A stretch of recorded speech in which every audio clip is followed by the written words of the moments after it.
Okay, so the clock, for at least for me, is about to strike 10, which is then a good space to time to start. So good morning to everybody. Thank you all for being with us again today, or if you weren't here yesterday, then thank you for making it here today. This is the second day of our conference on guiding seed sector transformation in Africa, durable solutions for systemic problems.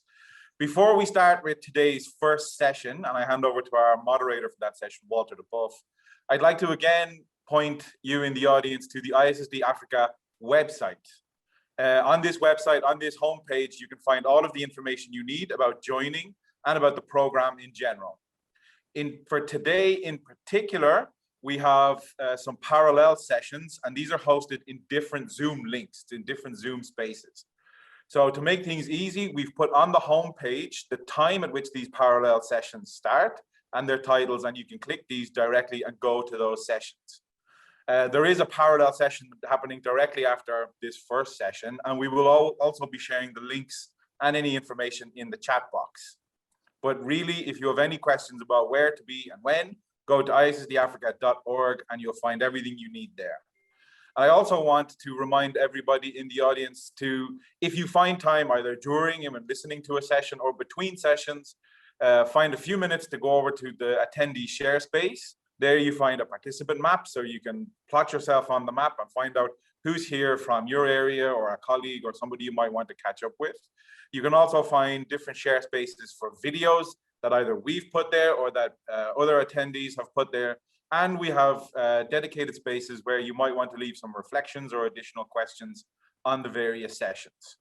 So again, the link for that is the bright blue button on the GSST Africa homepage, but it's also in the daily program emails that anybody who's registered is receiving. If you have any other questions, please also go to gsstafrica.org and you can find a contact email address there, and that'll get through to me. Without further ado, I will now hand over to our session host for our first session today. That's Walter de Buff. Walter, you're unmuting yourself. Great. Good morning, Walter. I hope you enjoyed yesterday as much as I did. And please, over to you and take us forward. Thank you very much for your guidance, James. Yesterday was really a good day, and I think today it will be even better with a lot of different sessions and a lot of different points that we are going to discuss. Good morning, everybody. Welcome again in the Guiding Seed Sector Transformation in Africa conference. Today's morning session will be about pathways encouraging farmers' continuous interest in new varieties. And we are bringing with you some experiences from the vegetable sector. We know that varietal replacement is very critical in seed sector development. We bring critical that farmers in dealing with climate change and different aspects need new varieties. It is applicable to all the crops that we work on, but we also know that it is not that straightforward as we discussed already yesterday. For example, in RTBs, in cereals and legumes, it's not an easy job. Today we want to move a little bit away from those crops, and we bring some experiences from two globally leading seed companies, from Rexone and from East West Seeds, how they pursue this issue about varietal replacements. How do they trigger farmers' interest in quality seed of new varieties? So we will focus first more on how they, as a company, are involved in these activities, really interacting with farmers, promoting varieties, but also basically getting farmers really interest to invest their resources in purchasing on a regular basis seed of every time new varieties. And then in the end of the session, we want to zoom in how they see where lessons can be learned from vegetable industry to other crops. Today we have an interesting panel. With us is Annette Kiza. She is a manager knowledge transfer of the East West Seed knowledge transfer in Uganda. She's accompanied by Rutger Groot, who's the chair of East West Seed knowledge transfer. Further, we have Harold Peters. He's an area manager, sales Sub-African Africa, in Rexone. He is based in Tanzania and is also accompanied by Sylvain Koulibaly, also from Rexone, I assume also based in Tanzania. So we will have two presentations, short presentations first, and then we will have a number of small questions, same way like we worked yesterday. I first want to give the floor to Annette, sharing her presentation with some insights from East West. Annette, yes, Annette, can you take the floor, please? Can you put on your camera? Yes, and unmute yourself. The floor is yours. Good morning, everyone. I'm sorry, I'm at home. When you hear the noise, please bear with me. We are working from home. It's a bit complicated, but we are trying. Please bear with me. Good morning from Uganda, and good afternoon wherever you are, please, at whatever time you're on. My name is Kiza Annette. I work with Knowledge Transfer, East West Seed Company.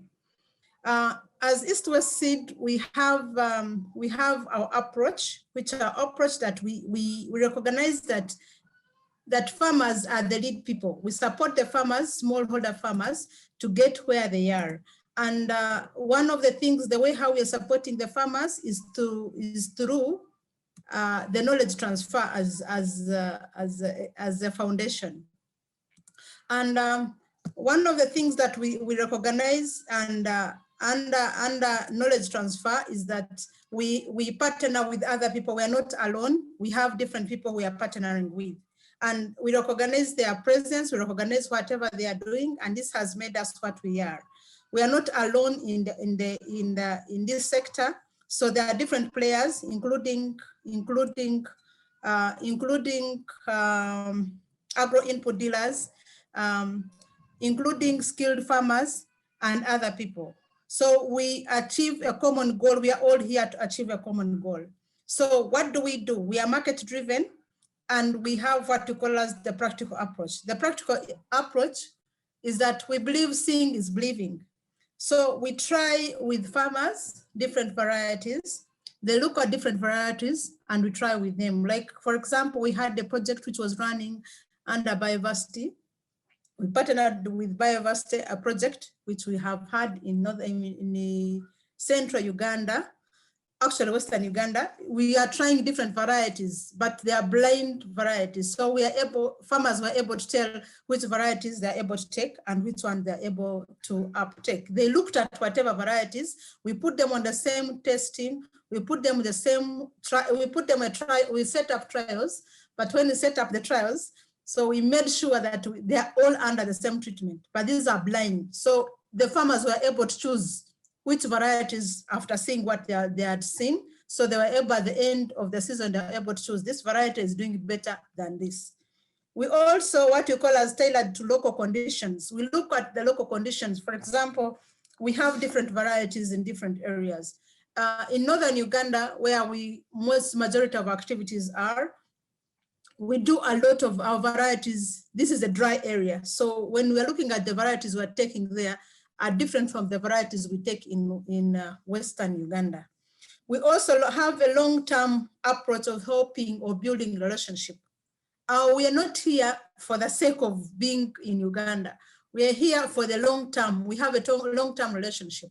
We're not after selling and going. We are building a relationship that at the end of the day, we are seeing the farmer benefiting and the company benefiting. We are looking at building future markets, but before, this is not the current market, but you are building the future markets. How do you build the future markets? You build the future markets by appreciating what the farmers are doing, by supporting the farmers, by building the skills of the farmers so that the farmers tomorrow, when they're making choices, they're having information. Next slide. Next slide, please.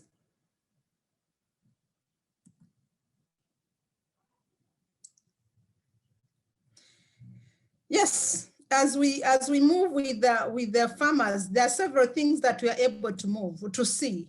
That we have been able to introduce different varieties at different times, which are tolerant to diseases, like fungicide, bacteria, wilt, and viruses, and different viruses at different places. I think you've realized that in Uganda, before we came in, the tomatoes you're seeing on my left-hand side, this is a picture which was taken.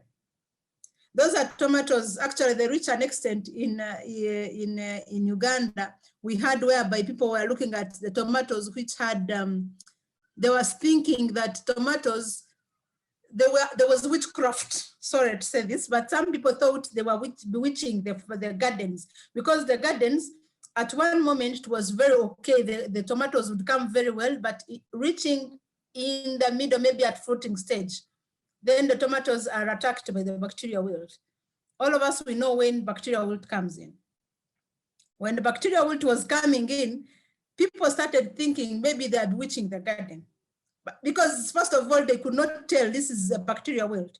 So at the end of the day, when we started training them, when we started setting the demos with them, when we started setting with them with the training sites, they were able to see, yes, this is a bacterial wilt we didn't know. So when you tried to train them, when you trained them, now they're able to appreciate, yes, this is a bacterial wilt. And worst of all is that when these people, they were in their gardens, when they were, I may say the buyers themselves, they used to spray chemicals on tomatoes. The reason is because they are spraying these tomatoes, they knew that this, if I spray these tomatoes, they would last long, off shelf life. It would increase the off shelf life. And that's not the truth. So when we started training the farmers, when you try to sensitize the farmers, we are seeing a lot of changes. When introducing the varieties, we're saying, look, it's not about spraying chemicals that will keep that will increase the off-shelf life, but rather it is more than this. So when we started, I told you, seeing is believing. When we started showing people, yes, when you spray the tomatoes, you're increasing diseases. But if we looked at the varieties we have here, they can even last longer. Some of our varieties, like say Padma, which is a tomato, which is a widely accepted, tried and tested variety in Uganda right now. Padma is this, it can last for longer than even 1 month, which they didn't have, actually, which we didn't have in Uganda. Our tomatoes were very, very soft with a soft skin. So at the end of the day, you would harvest them within 2 to 3, actually within 2 to 3 days, they are gone. But with the time, I said the farmers have really started appreciating. They have appreciated that this is not the variety, this is not what we thought it was, but this is something more than what we are going in for. And also there is what you call as, there is also something which I realized, that the drastically increasing the crop yield and horticulture attributes such as taste, texture, size, shapes, color, and other things, including the return on investments. I may say one of the things that convinces a farmer is the return on investment. The return on investment, what do I mean here? We all know everyone goes in for crops, or I plant crops, I go in for vegetables to get some profits at the end of the day. But if I cannot get profits, then I think that's not a worth investment idea. So what we did is that, can we be able to work with the farmer? Can we be able to work with the very farmer to document every cost that he's incurring? So then he compares what he had before. He compares the varieties. If you compare the varieties, what he had before and what he's having, he's able to make a choice. Yes, I'll give you an example. We have pumpkins, one of the common crops we're having in Uganda.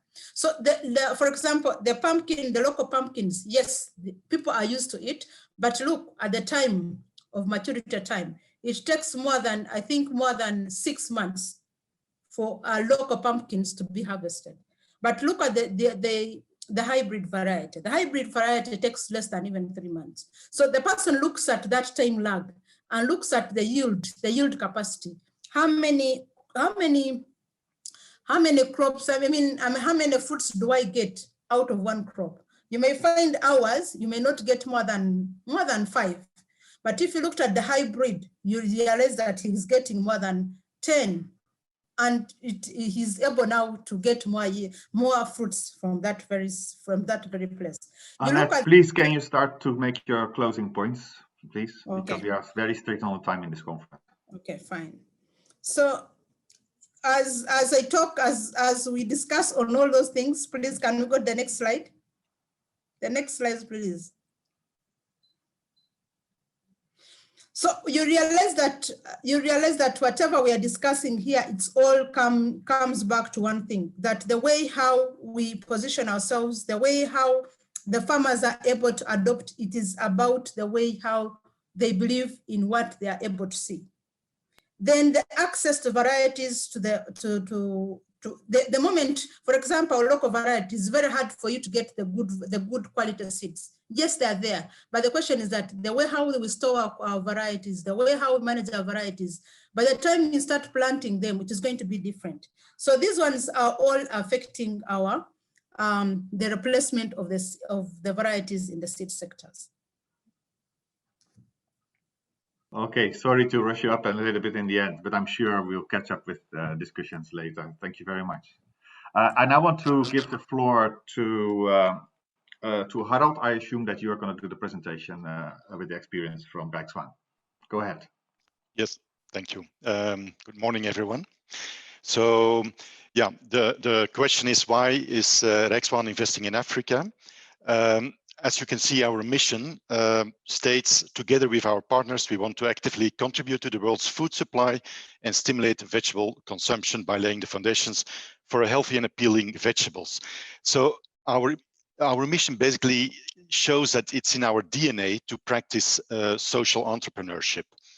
Rexone is also a vegetable seed breeding company with an R&D budget that brings us in the recently published magazine Technical Weekblad in 2020 to number 11 in the top 30 of Dutch companies, with 36% of the turnover dedicated to R&D, and it's only second after Kijin. We spent 105 million euro in Holland and another 73 million overseas on R&D. So we have the know-how, we have the means, we have also the long-term vision and view to share and contribute.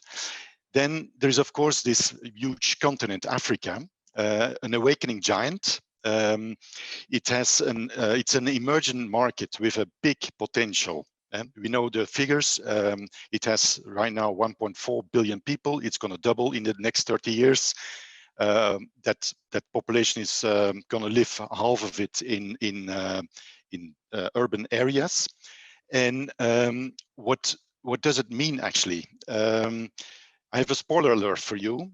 It's going to take a lot of time and a long-term vision and stamina and grit to develop. Rexone is 2 decades in Tanzania, and we proved that the seed multiplication, even with the highest hygiene standards, the GSPP, is achievable. We started breeding 12 years ago, and we have realized and released on the market 8 commercial varieties developed in Tanzania for African farmers and here with our own people. It is paramount that the yields in Africa have to go up. It is a big continent, but we can't just continue taking more area that is not really suitable for horticulture or agriculture. So it is really necessary that the yield per hectare and per acre has to go up. And with these rapidly growing populations, we see that there is local market, regional market, and even export market. So there is a very strong link with what we have been also doing in other continents. Now, how are we going to do this? We see that there is entrepreneurship, there is passion, we see the markets growing. So that is the way where we want to go. Can I have the next slide? So the next slide is basically summarizing that idea. On the left side, we have our selector, Berta Bageni, who joined us in 2014, fresh from graduating from the Dar es Salaam University. She has been followed and trained on the job and got better in what we want her to do. That is making new varieties that create added value, that deliver that added value, and that share that added value. In the middle, you see one of the examples, that is a hot pepper, and habanero. And on the right-hand side, we have our one of our farmers who has been trained, who saw our varieties by visiting demos, who got trained by Sevia, which, by the way, was a cooperation with East West. So we are not shy of cooperating with our competitors, and whereby we can prove by properly following that she made on a 500 square meters, so she is really a smallholder, that she made 3 times the GDP per capita of Tanzania in 7 months' time. So it shows that there is a need for varieties that answer questions that solve problems, basically problems of shelf life, problems of taste, problems of the farmer encounters, which are mainly all the diseases and resistances that are needed in a variety. So I think this is a very beautiful summary of what can be achieved. But it takes long-term vision. It takes a lot of time and a lot of stamina to get there.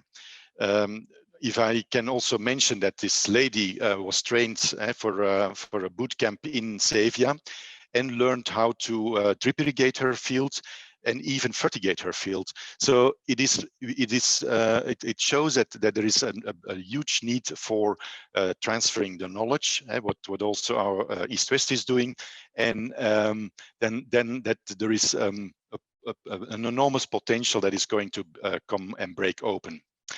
The next slide, please. So how can we do this? That is by cooperating with private and public sector partners. As mentioned, you see that our competitors is even there. We have a lot of NGOs with whom we work together. There is our distributors who distribute not only our seed, but also greenhouses, drip irrigation, fertilizers, name it, biological controls. So it is a combination of activities that is needed to get this lady in the middle to where she can produce for markets. And then there is, of course, the need for financing all this, and helping them to create a better and fairer market for the produce. If I can summarize then what the lessons are for the entire seed sector, then I think you have to look at a policy level. You need a good governance is a prerequisite. Now, that is not everywhere available, but we can, by joining the horticultural and agricultural associations in the countries, and they're also there, Taha and Tasta in Tanzania, with whom I've been on the board for in a total for 8 years. So we can help strengthen the capacity of those organizations to influence and lobby the respective governments to get a better business environment for the horticulture and agricultural sectors. There is a lot of training. You see, there is also the Haas University with whom we work. There is Wageningen University with whom we worked in the Sevia project. It is paramount. There is a huge need for transferring the knowledge in vocational, in practical training, but also in entrepreneurial skills. Then, as mentioned already, I think for the sector, breeding and developing new adapted varieties that bring a clear added value to the chain, for the whole chain, not only for the farmer, not only for the retail, but also for the consumers, of course. And then I think helping to create markets that are much more transparent and fairer to the farmer is also a condition to make it a win-win-win.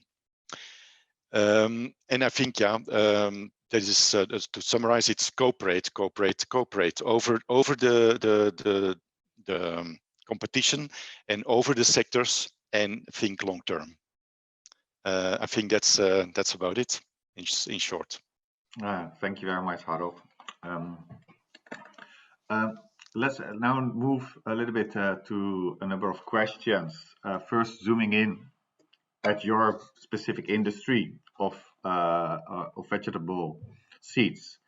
Annette, I first want to ask you a question. So you mentioned it already, but I really want you to emphasize it also because of the larger audience that we really have here. So what is the key trigger for farmers to become curious, to be critical to on a regular basis purchase quality seed, and also how they look at what can trigger them when they start to grow, gradually become a commercial farmer, how they really start to be keen on trying and every time new varieties. Thank you very much. From the experience I've had is that the farmers, I still insist the farmers, what do you call it? Seeing is believing. They usually love to test. They usually want first to be outside. Then when they see something is working out, then they are able to adopt it. It is through practice. There is no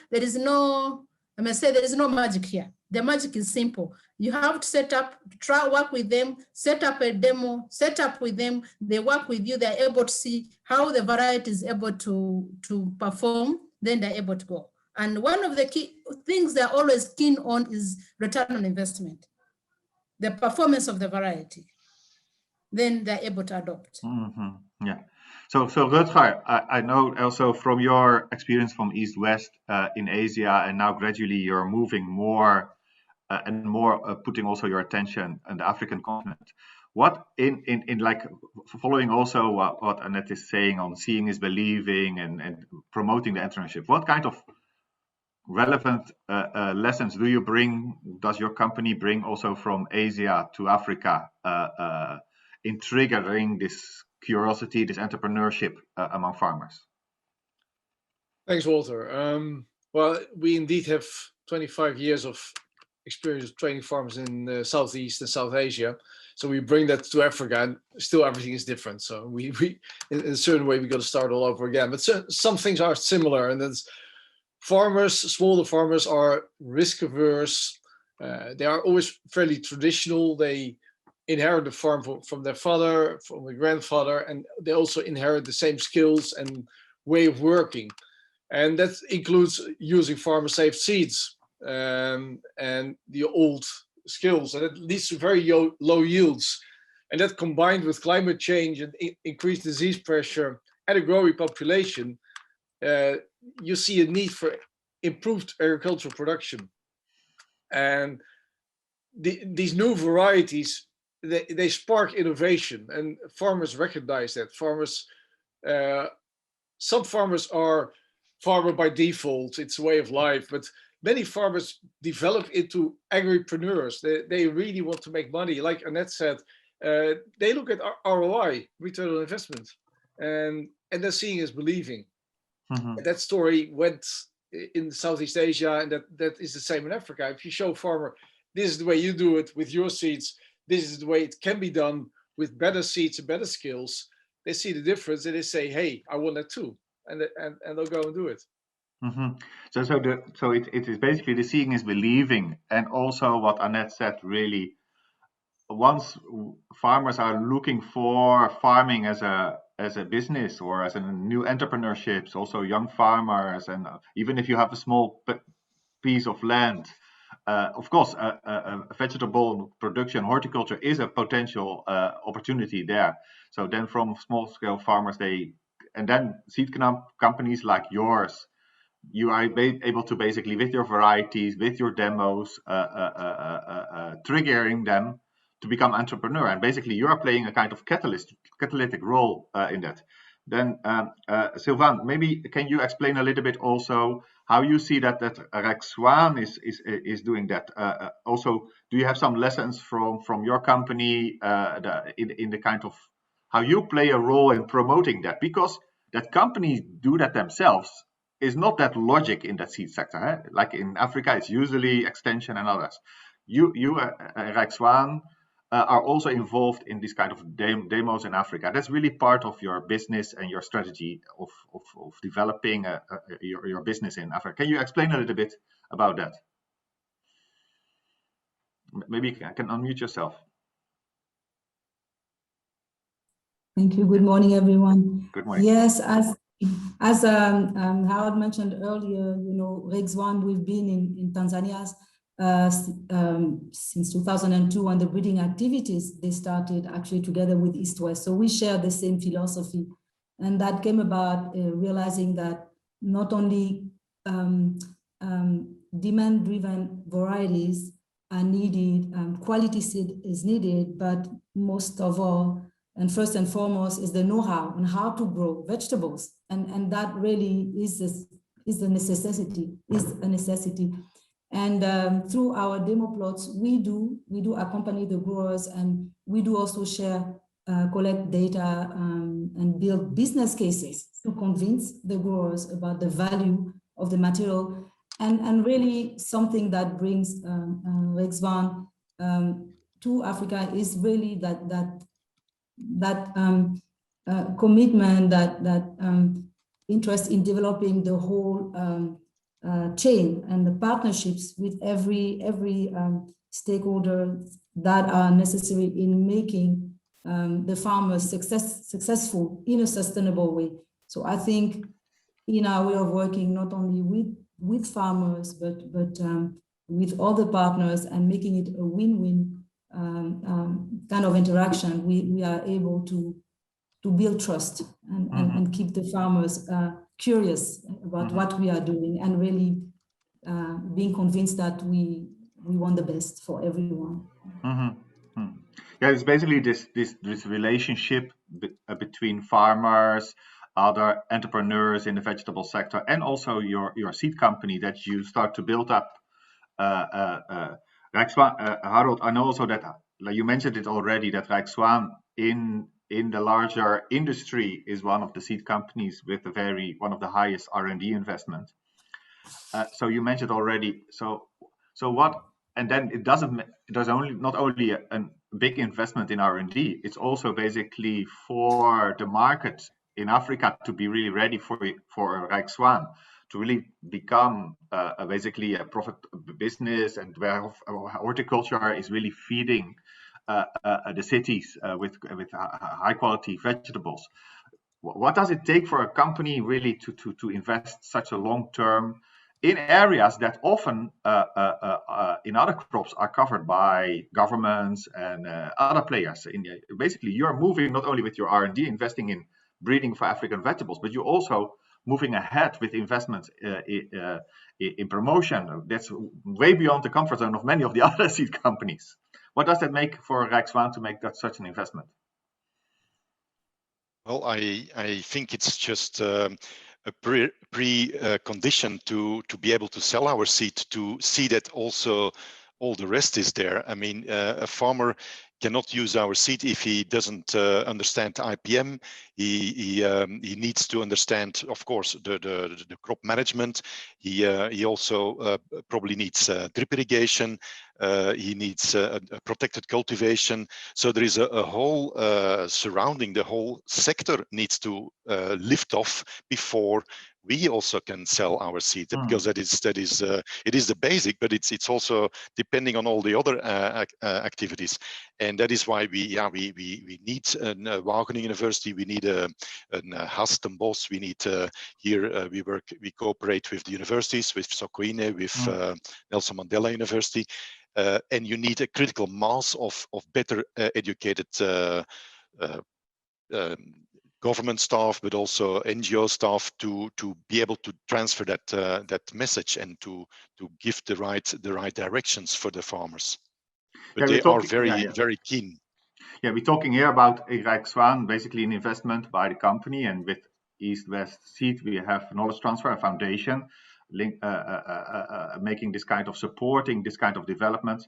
So I really a question maybe to Rutger and also to Harold to say what kind of room, and it's also responding to some of the points that are in the chat, is what do you see as a role as collaboration with donors, other players who are investing, who have a keen interest in developing enhancing food security, who are keen to improve nutrition.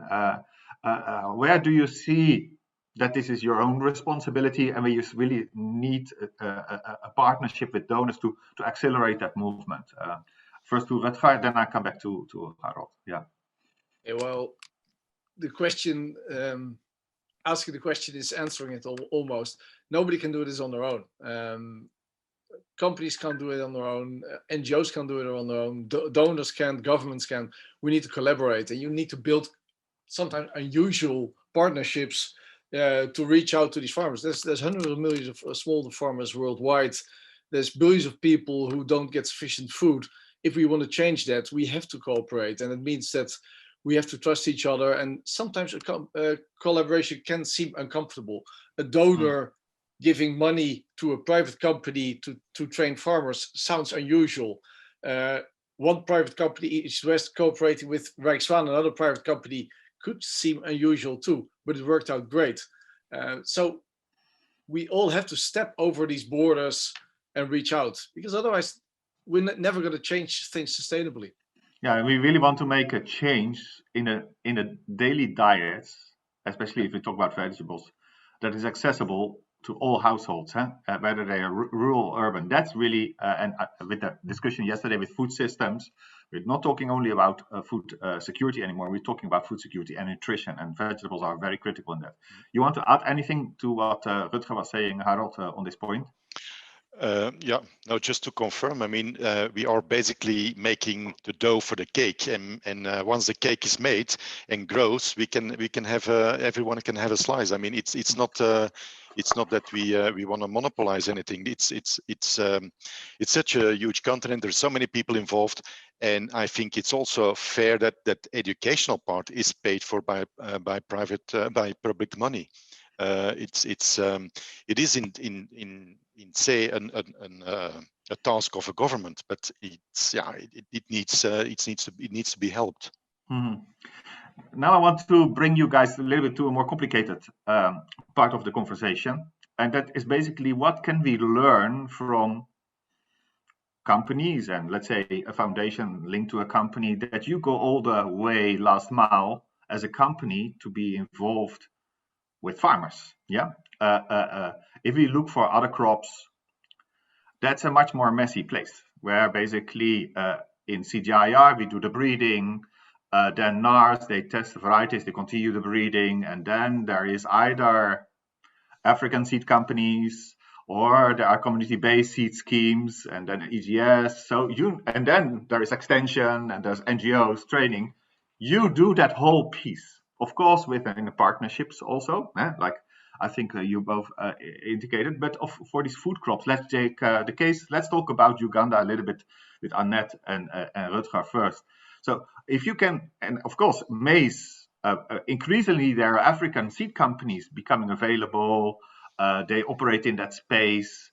But for them to be successful, they depend very much also on local players. They do some promotion, but what kind of lesson of this whole integration of all these activities in companies in the vegetable sector, which is possible, and also like what Annette you said, seeing is believing. What kind of lessons can we bring from the vegetable sector that can really push farmers, for example, in maize, on a regular basis to start investing in hybrids?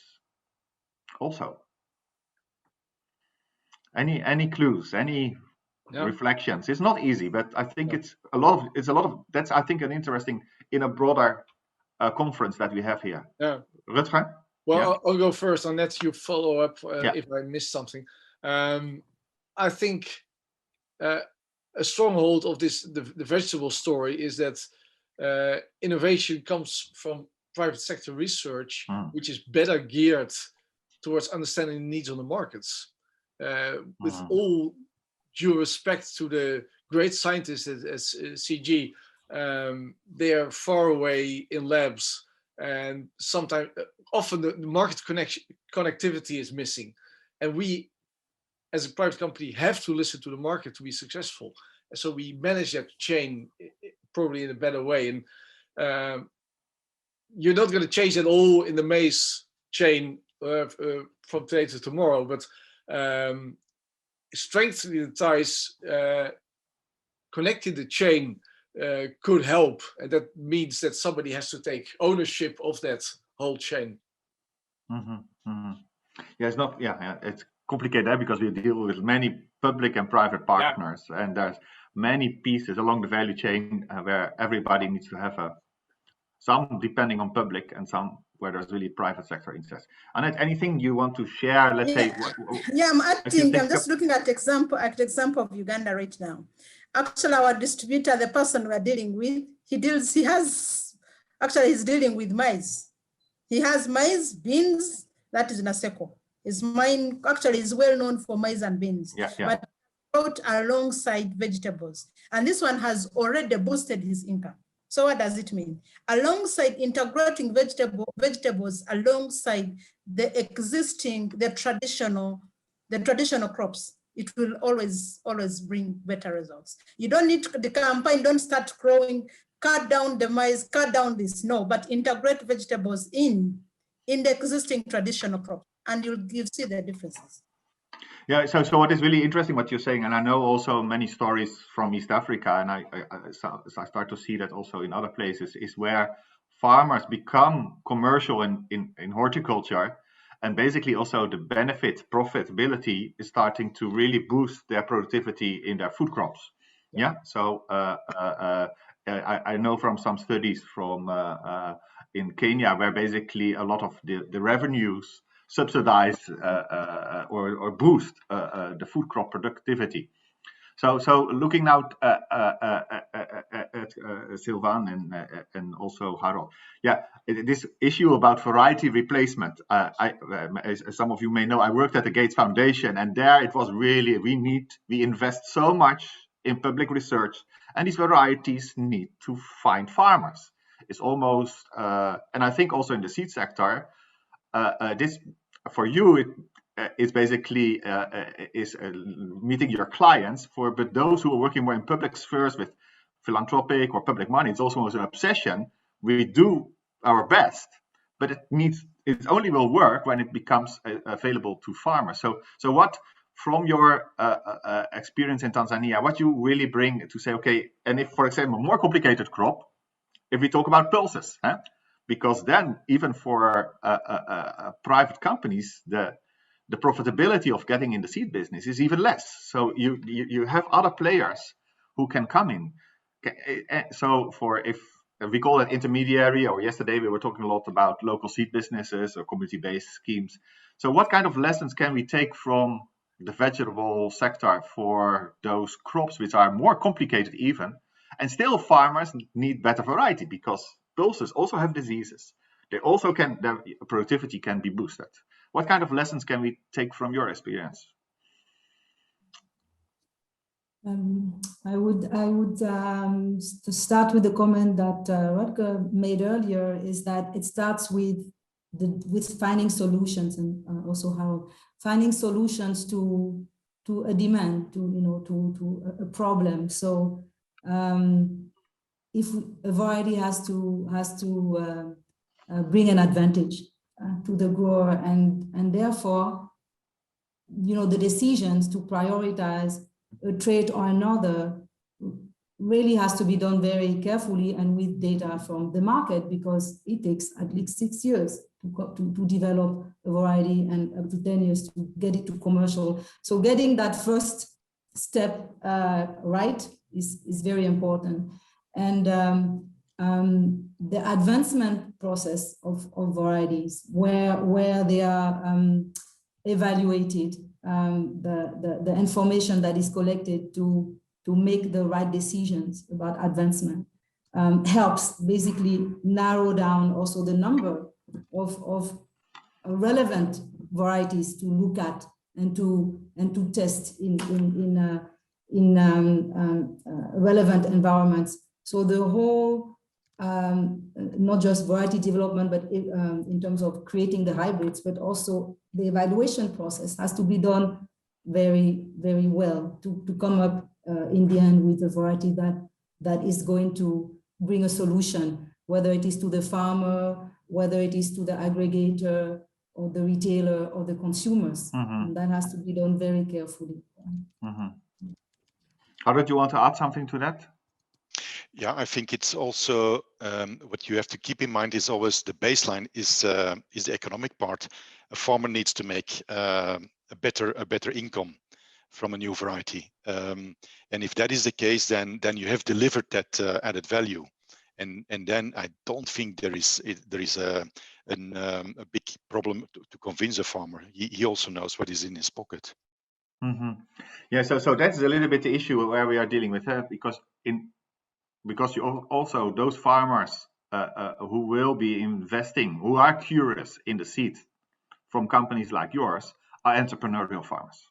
Yeah, even if it's not for their home garden, but particularly for a business where vegetables is a very interesting opportunity to them. And we see that also, that opportunity is growing also in the African continent very quickly with the urbanization, and also with really the push for that. So I just want to make Rutger made a little bit of challenging remark earlier, and being close to many of the CG breeding programs, I think I can transform that issue that is coming up. Is okay, these breeders, they're often few, they cater for the Sahel region or whole East Africa, and they have to develop genetic material, their variety development, really covering very different ecosystems. They come with certain types, they work with their NARS, and then basically come with varieties tailored to different areas, and with the NARS and local seed companies, they will develop that. How do you do that? Because you also, in Rexone and in East West, you also have these global breeding programs. How do you tailor your varieties to those very specific demands? Because both of you mentioned very specific local demands for varieties. So how do you decentralize, or you set up that? So not only about seed supply, but it's also how you organize your variety development. And we mentioned the CGIAR sector system. That's pretty relevant in that. Rutger? Yeah. Let me give you a quick example. I visited a farmer in Nigeria just before the lockdown in the north, an old man, 55 years old, with 22 children and 1 hectare of land. And he was growing tomatoes, and he only got 3.5 tons per hectare from that piece of land. And we started training him and supplied him with better seeds. And half a year later, he was getting 42 tons of that same hectare. That was an Indonesian tomato variety. But the resistances to climate change and to diseases was so high that the fact that it wasn't fully tailored to the Nigerian needs didn't matter that much. Of course, we will breed on Nigerian specific traits to get it even more accepted. But the impact of a better variety is so huge for a farmer that it doesn't matter. And I also saw questions in the chat from Jan Low, World Food Prize winner, actually, about this. And really, this interchange of tropical genetics can work out very well. Okay. Harold or Sivan, you want to add any final point in that how you structure your varietal development and getting new varieties to farmers? That's really the boost. And seeing is believing. When it's really different, it's easier, like what Annette was saying. Yeah, in defining our focus, we look at what are the challenges that are encountered by the farmers, and we try to understand, okay, what are how is this happening throughout? If we talk about Africem, for example, in sub-Saharan Africa, and indeed, as a global company, we have the opportunity to leverage, global research and test. So part of the what's important to do is to be able to validate, what, when the material is interesting, how is it performing in different environments, to get a strong knowledge about the relevance of it. And we do also work quite a bit in a consortium way with, for example, the African Vegetable Breeding Consortium that is led by World Veg, and that is bringing also other researchers or local breeding programs, and that is very powerful as well. Because in that way, we agree in a kind of a sharing experience. Hey, what should we prioritize in such and such crops as traits? How can we support the development of germplasm that in the end not only is wanted by all of us, but also is going to be available to all of us. So that's yeah. Okay, I want to close here because I think it's really interesting to see, even in seed supply, we can learn lessons from the different sectors, seed systems, but I think even also in crop varietal development and how you bring the right genetics to the right different places. I think it's very interesting, the kind of parallel what emerged in the end to say, okay, how both East West and Rexone are participating in these kind of networks and even in their own strategy bring materials, but the same applies also, of course, to CGIAR. There's interesting parallels. We are hitting already the time where we have to give our participant a 10-minute break to go for our next session. I want to thank you all for a very, I hope for all the audience, interesting session to have some insight in how you are working in that space. Thanks for your time and thanks for your contribution to this conference. James, the floor is back to you.